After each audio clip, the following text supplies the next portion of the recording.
So I began to notice in the scripture, and study the ecclesia, the church, the assembly, and seeing that it was speaking to local congregations. This is Master Ministry, tips, tools, and truths to advance eternal effectiveness in ministry. I'm your host, Douglas Hammett. Let's move into the broadcast now. Speak a little bit to the church issue, what you understand the church to be, because you see the scriptures in a different way than a lot of people in our world, obviously, when it comes to what a church is and how that impacts how that church should operate as an independent body under the leadership of Christ. Okay. Well, again, going back to our beginning, when we got saved, we were in a church by all standards. It was a good conservative church. He believed in the authority of the Scripture and the infallibility of the Scripture.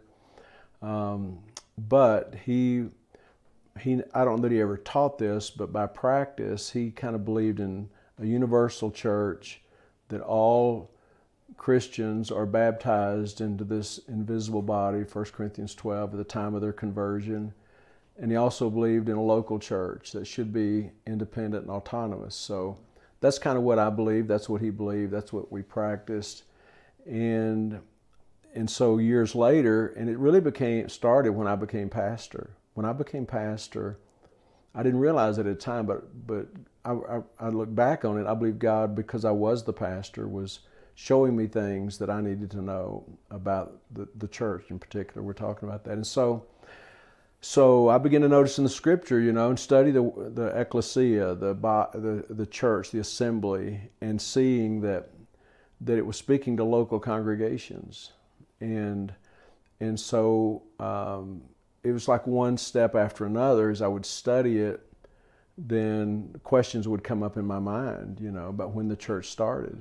And the church, I believe the scripture is very clear that Jesus established the church during his earthly ministry. Upon this rock I will build my church. He started that church there in Jerusalem, and he was the first pastor, really, of the church. I mean, it was his body, his flock, and so.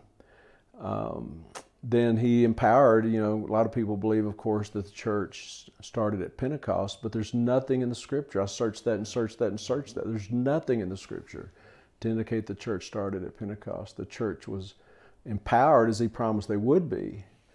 And then the question, I had to go through all these things. Well, then I have to think about the Great Commission. Who was the Great Commission given to? The Great Commission was given before Pentecost. Was it given to individuals?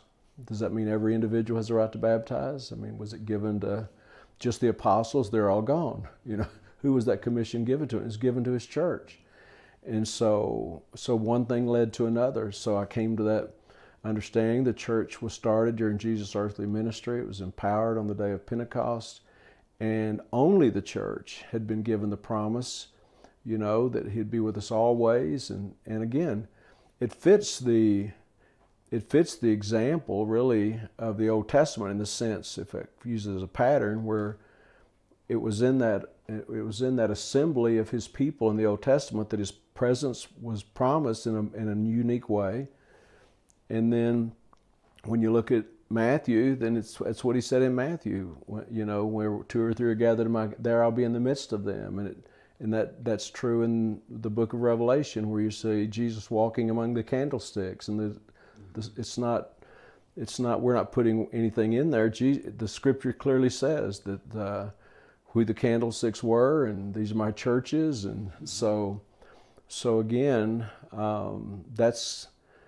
it was a matter of just like putting a puzzle together for me. I'd never heard that taught from a Bible professor or anything. It's just put this piece here and this piece here, and it all makes sense to me. And so I believe that the church, when the Bible speaks of the church, it's talking about local congregations that are self-governing and autonomous, and that Jesus is the head, the leader of every local congregation, every true church. Obviously, every assembly is not a true church. They're not sound in their doctrine, their practices.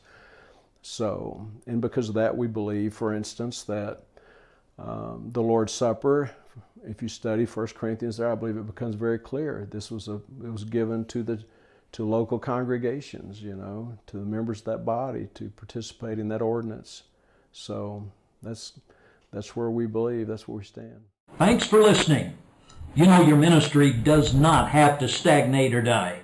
If you want to get out of the box and into the book, get some help right now. Give me a shout at pdhammett@gmail.com. We'll discuss what you need and recommend a course of action. Get in touch with me. You can also find tips, tools, and truths to advance eternal effectiveness in ministry and make an eternal impact at masterministry.com. Thanks for listening.